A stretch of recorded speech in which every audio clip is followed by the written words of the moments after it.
วันแม่นทอกอาทิตย์นี้นอริน่ามีอีกหนึ่งแบรนด์สอเต็มคิวที่ตอนนี้กำลังได้รับความสนใจหลายพอสมควรเพราะเป็นแบรนด์ที่ว่าตอนนี้น้องสาวๆนี่รู้สึกว่าจะติดใจพอสมควรกันเลยท่านผู้ชม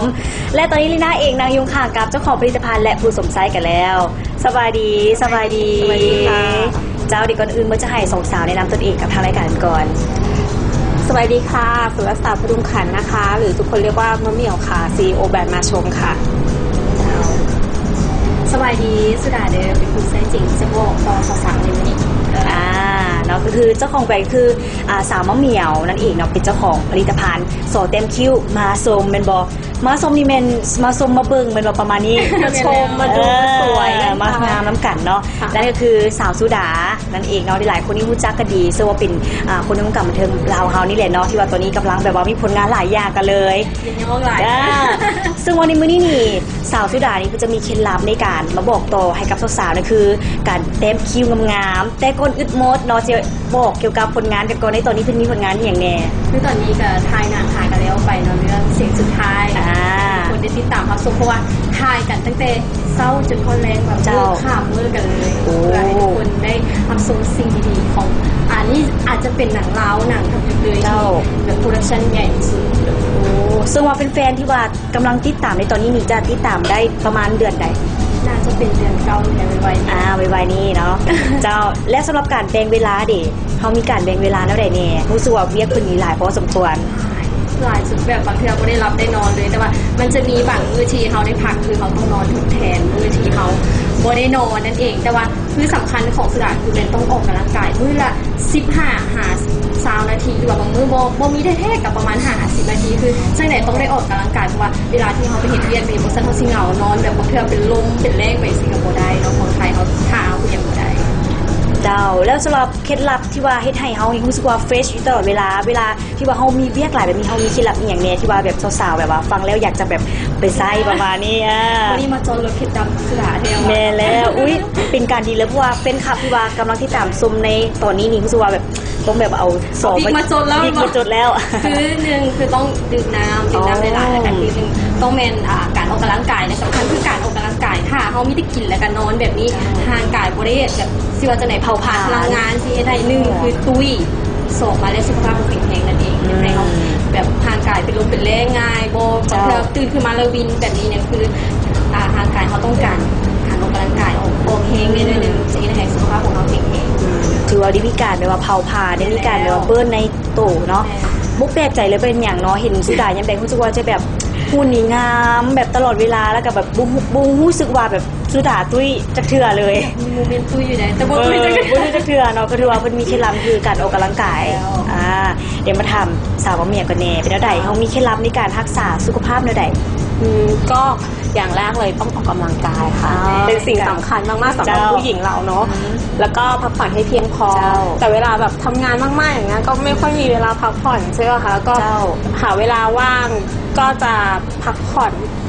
เวลาที่แบบไม่เหมือนแบบมันชดเชยในส่วนที่หายไปอะค่ะก็ต้องพักผ่อนให้เต็มที่เลยเพื่อนชวนไปเที่ยวอะไรก็ไม่ไปนอนอะไรขอนอนก่อนยังไงก็ต้องสวนไว้ก่อนเนาะเจ้าค่ะแล้วก็ดื่มน้ำเปล่าอะค่ะดื่มน้ำมากๆและที่สำคัญก็คือต้องแต่งหน้าให้เหมาะกับตัวเราเองคืออย่าแต่งหน้าตามที่คนอื่นเขาบอกว่าสวยต้องเลือกให้แบบมันเหมาะกับตัวเองเพราะว่าสวยสำหรับคนอื่นแต่อาจจะไม่สวยสำหรับเราก็ได้อันนี้ถูกต้องได้บางทีคนอื่นว่าอุ้ยงามขนาดจะเป็นงามแต่เขาไปเบิ่งแม่แล้วโมมั่นใจคิ้วเบี่ยงขึ้นเป็นอีกสิคิ้วพอกันเบี่ยงปัดแก้มไม่ค่อยเด็กเจ้าคือตัวอย่างเนาะหลายๆคนแบบว่ามีไอดอลเนาะคือแบบเห็นแบบว่าไอดอลต่างประเทศแบบโอ้อันมักการแต่งหน้าสไตล์ไคลี่บอประมาณนี้เนาะก็สิไปแต่งแบบว่าคิ้วหนาๆโบแล้วตาเข้มๆแบบอย่างสิแต่ว่าเขาต้องเบิ่งตัวเองก่อนเนาะว่าเขาจะเหมาะกับแบบโทนแบบว่ายุโรปโบเพราะว่าเป็นคนเอเชียเจ้าเลยตอนนี้ที่เขามีเคล็ดลับอย่างแน่ที่ว่าอยากจะบอกสาวๆในตอนนี้ในการแต่งหน้าอย่างแรกเลยก็คือว่าในการเลือกเครื่องสำอางเนี่ยต้องเลือกดูว่าผลิตภัณฑ์แบบไหนเนี่ยมันเหมาะกับตัวเราผิวมันผิวแห้งผิวผสมการเลือกสีของผลิตภัณฑ์ก็สำคัญมากๆเลยว่าสีของคนเอเชียอย่างไทยลาวพม่าอย่างเงี้ยค่ะมันก็จะไม่เหมือนกับสีของคนทางญี่ปุ่นเกาหลียุโรปอย่างนี้ถูกไหมคะเพราะว่าโทนสีมันต่างกัน ค่ะ แล้วก็อย่างเลือกสีคิ้วอย่างเงี้ยค่ะเจ้าโอ้โหนี่คือเป็นอะไรที่สำคัญมากๆเลยค่ะ เพราะว่าหลายๆคนเห็นว่าเจ้าเลือกสีใกล้เคียงแต่มันไม่ใช่ของตัวเองสักทีใช่ค่ะสิ่งสำคัญเลยค่ะคือต้องเลือกดูว่าผมสีอะไรผิวแล้วก็ตาคือคีย์เวิร์ดมันมีอยู่แค่3อย่างนี้เองค่ะว่าถ้าดวงตาสีน้ำตาลผมเนี่ยสีออกโทนน้ำตาลดำอย่างเงี้ยค่ะเราก็คือใช้เป็นโทนสีน้ำตาลธรรมชาติได้ค่ะแต่ว่าถ้าเกิดว่าดวงตาสีดำเจ้าอย่างที่หน้าอีกโดยดวงตาสีดำดวงตาสีดำอย่างเงี้ยค่ะก็เลือกสีที่มันเป็นค่อนข้างที่จะดำหรือ deep brown อย่างเงี้ยค่ะแต่ที่สำคัญเลยก็คือว่าผมเนี่ยถ้าเกิดว่าทำไฮไลท์ทำสีมาเจ้าต้องเป็นแบบโทนสีออกน้ำตาลอ่อนๆหรือน้ำตาลกลางๆก็บ่ได้เนาะสมมุติว่าก่อนแล้วนี้ที่ว่าผมกระดำตากระดำสีเขาต้องเลือกผลิตภัณฑ์แบบใดให้เข้ากับสีคิ้วเขาเลือกโทนที่เป็นสีดีบราวน์ค่ะแต่ว่าอย่าเลือกที่มันเป็นสีดำเพราะว่าถ้าทำสีดำเนี่ยมันจะทำให้หน้าดูดุไปถ้าจะใช้เนี่ยให้ใช้แค่หางคิ้วเนี่ยได้สำหรับสีดำนะคะแต่ยังไงก็ต้องให้ใช้สีน้ำตาลเข้มเนี่ยลงบนหัวคิ้วหรือว่าช่วงกลางคิ้วมันจะได้ดูละมุนมันจะได้ดูสวยกับสวยสมบูรณ์คือรู้สึกว่าได้บทเรียนจากเรื่องเวลารู้สึกว่าหลายๆคนดีเบิ่งขามเลยลุงสีคิ้วซักๆหลายๆคนคิดว่าอุ้ยผมค่อยกับสีดำตากับสีดำแล้วแน่นอนต้องแบบคิ้วนี่ดำเลยกระดำเลยเนาะอันนี้หน้ากับเฮ็ดดำคือกันดำผสมมานี่เนาะแต่ว่ามันเฮ็ดให้หน้าเขานี่เข้มขึ้นดุขึ้นมันขึ้นใช่ขึ้นเนาะตัวการเขียนคิ้วนี่ท่านผู้ชมสำคัญเนาะเราก็ต้องเบิ่งแล้วก็ต้องมีเทคนิคในการเขียนคิ้วพร้อมเรื่องไหนสุดาเขาได้บทเรียนจากสาวมะเหมี่ยวเป็นอะไรตอนนั้นผู้ซึ่งว่าการเขียนคิ้วตัวเองอาจจะผิดกันเลยเจ้าที่ผ่านมาอาจจะผิดเพราะว่าอ่านบางเทื่อกับไส้สีดำบางเทื่อกับไส้สีอ่อนเกินไปเข้มเกินไปเขาต้องหาตัวเองต้องโจทย์ของเขานะเจ้าเนาะก็คือว่าสุดามาฮู้จักอันมะเหมี่ยวเนาะก็คือว่ามาใช้ผลิตภัณฑ์ตัวนี้แท้ๆเลยก็คือว่ารู้สึกว่ามีเพิ่นก็ทาคิ้วเดี๋ยวนี้ก็ทาคิ้วเป็นแล้วก็เหมาะกับตนเองแล้วแต่ว่าระยะต่อไปท่านผู้ชมจะให้ท่านผู้ชมมีมาฮู้จักผลิตภัณฑ์แบรนด์การเขียนคิ้วของมาสมท่านผู้ชมและเทคนิคต่างๆในการเขียนคิ้วให้งามแล้วก็เป็นเขียนคิ้วนี่ได้เท่าไหร่คือเริ่มจากที่เป็นคนที่แพ้ง่ายมากๆไม่ว่าจะเป็นผิวหรือว่าคิ้วหรืออะไรก็ตามคือเรียกว่าคนอื่นไม่แพ้เราก็แพ้ค่ะใช่ค่ะแล้วก็เลยคิดว่าแบบอยากจะทำอะไรที่แบบมันเหมาะกับเราจริงๆเพราะว่าในท้องตลาดเนี่ยโปรดักที่มีเนี่ยเขาบอกว่าไม่แพ้อย่างนั้นอย่างนี้แต่เราก็ใช้ไม่โอเคเจ้าคือความหมายคือแพ้ก็คือแพ้คิ้วนี่มันมีบอดตัวนี้หลายๆคนอาจจะสงสัยว่าแพ้คิ้วเป็นยังไงใช่ไหมนี่ก็สงสัยว่าแพ้คิ้วมันเป็นประมาณไหนเพราะว่าได้ยินแต่ว่าแพ้หน้าแพ้ต้นโตประมาณนี้แบบว่าสิวขึ้นโบอย่างประมาณนี้แต่ว่าคิ้วนี่มันเป็นแล้วแต่แพ้คิ้วเคยกันไหมคะที่แบบว่าเขียนคิ้วไปแล้วมันจะมีเม็ดขึ้นที่คิ้วอะค่ะเหมือนแบบเป็นสิวหรือว่าอุดตันหรืออะไรอย่างเงี้ยเป็นผื่นขึ้นที่คิ้วคันหรืออะไรอย่างเงี้ยค่ะอันนั้นก็คือแพ้อันนี้คือเป็นอาการของแพ้เลยนะเคยเป็นสุดาเคยเป็นบอนี่เคยเป็นอยู่ว่าเป็นตุ่มน้อยๆเป็นสิวแต่ว่ามันมีหัวเลยมันจะเป็นใสๆเป็นแบบว่าผู้ว่ามันแพ้มันโพนขึ้นนิดนึงเนาะผู้คิดว่าเป็นสิวแบบว่าแบบอยู่ตามหน้าเขามันโพอยู่แถวคิ้วเทโบเมนเนาะอันนี้ที่คือเขาแพ้มันบอตัวนี้ใช่ค่ะก็คือขึ้นอยู่กับว่าแพ้มากหรือแพ้น้อยเจ้าตอนแรกไม่ทราบแต่พอไปหาหมอบอกว่าคือมีอาการของอาการแพ้เป็นลักษณะของอาการแพ้ค่ะเจ้าก็เลยพอแพ้เสร็จปุ๊บเครื่องสำอางที่ใช้นี่ต้องแบบเลือกแล้วเลือกอีกเลือกมาเป็นอย่างดีเลยค่ะแล้วก็ทีนี้มีเพื่อนเจ้าที่ตั้งครรภ์ท้องอยู่ด้วยอะไรเงี้ยก็แบบแต่งหน้าไม่ค่อยได้ใช่ไหมคะช่วงที่ตั้งครรภ์เราก็เลยมีไอเดียว่าเราอยากจะทำอะไรที่มันเป็นแบบสำหรับเราแล้วก็คนอื่นๆที่แพ้ง่ายมากๆด้วยแล้วก็ยิ่งผู้หญิงที่ตั้งครรภ์นะคะอยากจะได้สวยทุกช่วงของเวลาเลยค่ะแล้วพอทำออกมาเนี่ยก็มีตอนแรกยังไม่ได้ทำมาเป็นเรื่องเป็นราวเท่าไหร่อะค่ะก็คือเอามาลองใช้เองก่อนแล้วเพื่อนรอบๆข้างก็ขอไปใช้ดูแล้วก็ฟีดแบ็กกลับมาว่าโอเคแล้วเขาก็เลยแนะนำว่าน่าจะแบบให้หลายๆคนได้ใช้กันเป็นเรื่องเป็นราวดีกว่าอะไรอย่างเงี้ยค่ะก็เลยเป็นที่มาว่าเกิดเป็นแบรนด์มาชมขึ้นมาเจ้าก็เรียกว่าจุดเริ่มต้นคือเฮาแพ้ก่อนแล้วจึงค่อยแบบว่าอยากจะเป็นผลิตภัณฑ์ของตนเองใช่ค่ะเจ้าเลยแล้วตอนนี้นี่เฮามีผลิตภัณฑ์จักสีในตอนนี้สีของที่เขียนคิ้วใช่ไหมคะมีอยู่2สีค่ะก็คือน้ำตาลเข้มแล้วก็น้ำตาล ธรรมชาติ ซึ่งสีเนี่ยเหมาะกับสาวเอเชียโทน AEC ไทยลาวพม่าเหมาะมากค่ะ เนาะเจ้าแล้วจุดพิเศษหรือว่าจุดเด่นของผลิตภัณฑ์แบรนด์เขียนคิ้วมาสมุขเฮานี้มีจุดเด่นแล้วไหน จุดเด่นของที่เขียนคิ้วนี่คือเริ่มจากที่เราเป็นที่เขียนคิ้วหัวตัดนะคะ เจ้า เป็นทำมาจากเนื้อกึ่งเจล ซึ่งทำให้เขียนง่ายมาก เจ้า คือคนที่สำหรับเพิ่งเริ่มแต่งหน้าเนี่ยไม่มีปัญหาแน่นอนสำหรับคนที่แต่งหน้าเก่งๆอยู่แล้วอันนี้ก็คงไม่ต้องเป็นห่วงเขาเนาะเพราะเขาก็คงเขียนได้ สุ อยู่ ดา แล้ว รู้ไหม ไม่ไหวไม่ไหว สำหรับคนที่มือใหม่เนี่ยกำลังกังวลว่าแบบจะเขียนยังไงดีเขียนไม่เป็นเขียนยากไหมอะไรอย่างเงี้ยคืออันนี้ง่ายมากไม่ต้องกลัวว่าจะเขียนไม่ได้ค่ะ เขียนได้โดยที่ไม่ถึง1 นาทีก็เสร็จเรียบร้อยแล้วได้คิ้วสวยแน่น อั อน นี้คอนเฟิร์มเลยเพราะว่าสุดาเป็นมือใหม่ทันทีเดี๋ยวเดี๋ยวให้ท่านผู้ชม เดี๋ยวให้เบิ้ เบิ่ง ง เลย ว่า อ่ะ จะได้เห็นภาพกันในหัวมันจะเป็นแบบนี้แล้วพิเศษเป็นว่ามาชมนี่คือมี3อย่างในหนึ่งเดียว เจ้า ตัวนี้จะเป็นอายแชโดว์ของปีหน้านี่เป็นหรอ โอ้มีอายแชโดว์คิ้วพร้อม คือเมื่อใดที่เขาแบบว่าบ่อยากแต่งหน้าจะเต็มเนาะเขากับ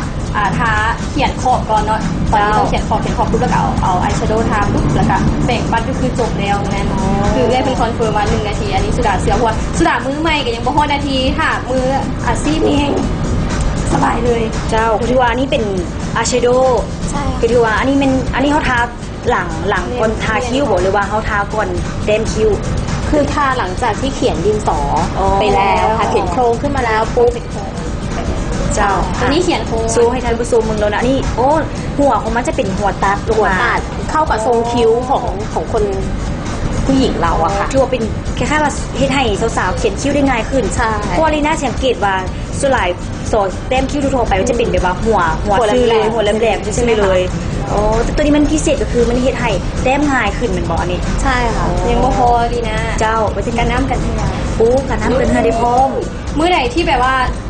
สาวๆน้องๆนักเรียนบ่ที่ว่าใส่หมวกกันน็อกนักเรียนเปิดออกมาเป็นอะไรขี้งอกกันบ่อย่างนี้ครับประกาศเลยว่าบ่ออกเพราะว่ากันน้ำกันเทียเหมาะกับแบบน้องๆบ่ที่หานักเรียนแต่งบ่หรือว่ามืออาชีพที่ว่า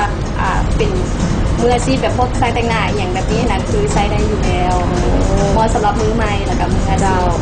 โดยตะกี้นี่เมนจุดานี่เมนมาฮู้จักผลิตภัณฑ์นี้ได้เท่าไหร่ คือตัวเองกับเป็นคนหนึ่งที่มีปัญหาว่า อันหนึงต้องมีซิวาเจเลตต้องมี3 อันหนึ่งก็คือ2เขียนคิ้วแล้วมีอายแชโดว์พร้อมแล้วต้องมีแป้งคือต้องครบ3 อันแต่ว่าในห้องกับไปซอกในอินเทอร์เน็ตตัวนี้จะมีขายทางเฟซบุ๊กน้ำเจ้าจุฬากับไปซอกคือน่าสนใจเว้ยลองสั่งมาเบิ่งดูลองสั่งมาปุ๊บติดใจแล้วก็พอดีมาฮู้จักเลยเพิ่นได้มาบอกต่อในมื้อนี้ เจ้าตะกี้นี่เมนจุดาดีพก3อันที่ว่ามันยุ่งยากมันหลายคนเนาะเมนดีน่ากับ3มันคือกัน เป็นแผงแบบนี้เราต้องมาปัดเทอละอันโบจาเดี๋ยวนี้จบเลยในแผงเดียว ถือว่าอันเดียวถือว่าจบเลย3อันถือว่าแบบสามารถแบบจับแบบงามๆแบบซี่แบบง่ายๆไปเลยปีไก่เดี๋ยวนี้พกอันเดียวสบายกระเป๋าอีก เจ้าเนาะเดี๋ยวใจท่านผู้ชมนี่มาเปิดพร้อมกันว่า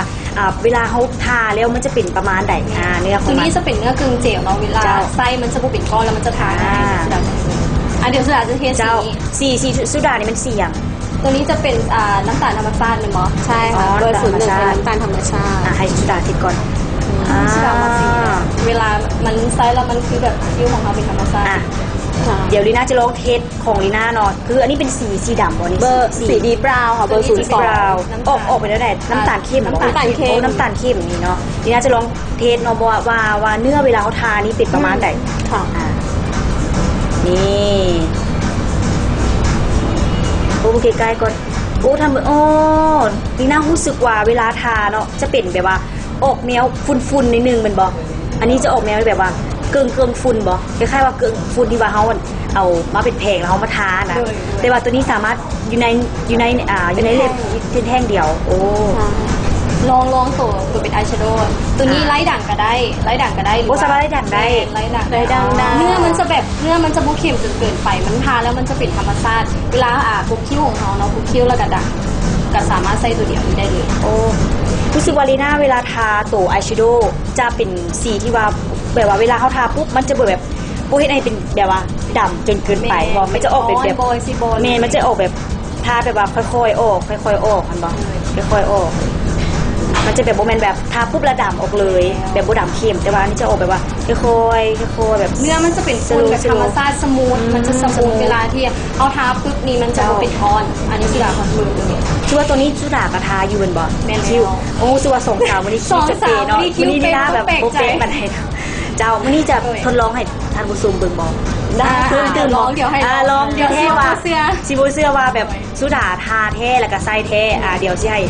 สาวว่าเมียทาใช่เบิ่งเลย อันนี้นะคะ วันนี้เป็นหนูทดลองให้ได้